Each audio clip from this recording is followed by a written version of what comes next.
మనం Punjab versus Kolkata match గురించి అయితే ప్రివ్యూ గురించి మాట్లాడుకోబోతున్నాం. ఇది ఖచ్చితంగా ఈ ఐపీఎల్లో ఒక ఇంట్రెస్టింగ్ మ్యాచ్ అవుద్దని అయితే నేను అనుకుంటున్నాను. ఈ రెండు టీమ్స్ యొక్క హెడ్ టు హెడ్ రికార్డ్ మాట్లాడుకుని తర్వాత మనం ప్రివ్యూలోకి వెళ్ళిపోతాం. ఈ రెండు టీమ్స్ ఇప్పటివరకు 33 మ్యాచ్లు ఆడితే 21 మ్యాచ్లు కోల్కతా గెలిచింది, 12 మ్యాచ్లు మాత్రమే పంజాబ్ గెలిచింది. సో కోల్కతాది డామినేషన్.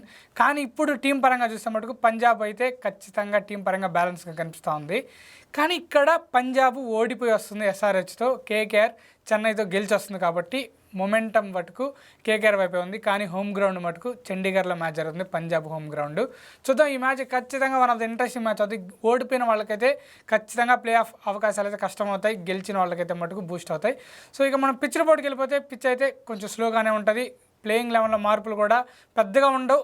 కేకేఆర్కి మటుకు ఒక ఫారెన్ బౌలర్ స్లాట్ మటుకు అది ఇబ్బంది పెడతా ఉంది స్పెన్సర్ జాన్సన్ విషయంలో. సో వాళ్ళు మొయిన్ అలీతోనే వెళ్తారా లేకుంటే ఇంకొక ఫారెన్ బౌలర్తో వెళ్తారా అనేది అయితే క్వశ్చన్ మార్క్గా ఉంది. మేబీ వాళ్ళు చేతన్ సకారియా లాంటి ఇండియన్ ఫాస్ట్ బౌలర్ని ట్రై చేస్తే బెటర్ ఉంటుంది, ఎందుకంటే తను స్లోవర్ బాల్స్ బాగా వేస్తాడు కాబట్టి.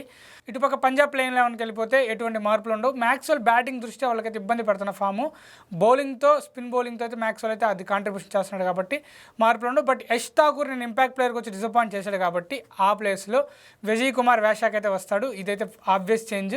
ఇక ఫెర్గుసన్ కూడా లాస్ట్ మ్యాచ్లో ఇంజురీగా కనిపించాడు, బట్ ఆ ఇంజురీ మీద ఇంకా అప్డేట్ లేదు కాబట్టి సో ఫెర్గుసన్ ప్లేస్లో ఏమన్నా ఉమర్ జాయ్ కానీ వేరే ఫారెన్ ఫాస్ట్ బౌలర్ కానీ ఏమన్నా ఆర్ఎన్ హార్డీ లాంటి ఆస్ట్రేలియన్ ఆల్రౌండర్ ఏమన్నా వస్తాడో లేదో చూడాలి, లేకుంటే ఇంకొక ఇండియన్ ఫాస్ట్ బౌలర్తో ఏమన్నా ట్రై చేస్తారా అనేది కూడా క్వశ్చన్ ఉంది. సో ఈ రెండు చేంజెస్ అయితే పంజాబ్ నుంచి జరుగుతాయి. ఇక విన్ ప్రెడిక్షన్ వచ్చేసి ఖచ్చితంగా ఈ మ్యాచ్లో పంజాబ్ గెలుస్తుంది అనుకుంటున్నాను నేను, ఎందుకంటే వాళ్ళ టీం పరంగా బ్యాలెన్స్ ఉంది.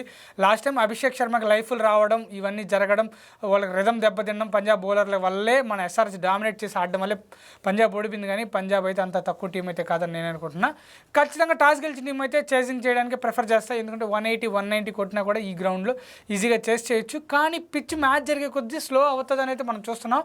కానీ లాస్ట్ ఇయర్ జరిగిన మ్యాచెస్కి ఇయర్ జరిగిన మ్యాచెస్కి మొత్తం డిఫరెన్స్ ఉన్నాయి, పిచ్చెస్ మొత్తం చేంజ్ చేస్తూ ఉన్నారు కాబట్టి ప్యూర్ బ్యాటింగ్ పిచ్చే ఉంటుంది. 200, 210 కూడా ఈజీగా చేసే పిచ్చే ఇస్తారని నేను అనుకుంటున్నా.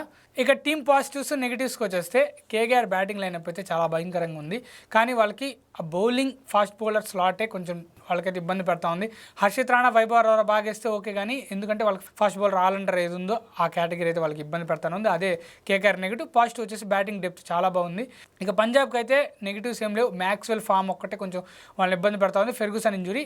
ఇక పాజిటివ్స్ వచ్చేస్తే శ్రేయస్ అయ్యర్ కాడి నుంచి ప్రియాన్స్ ఆర్యా బ్యాటింగ్ కూడా వాళ్ళకి బాగా డెప్త్ ఉంది, అందరూ బాగా ఆడుతున్నారు.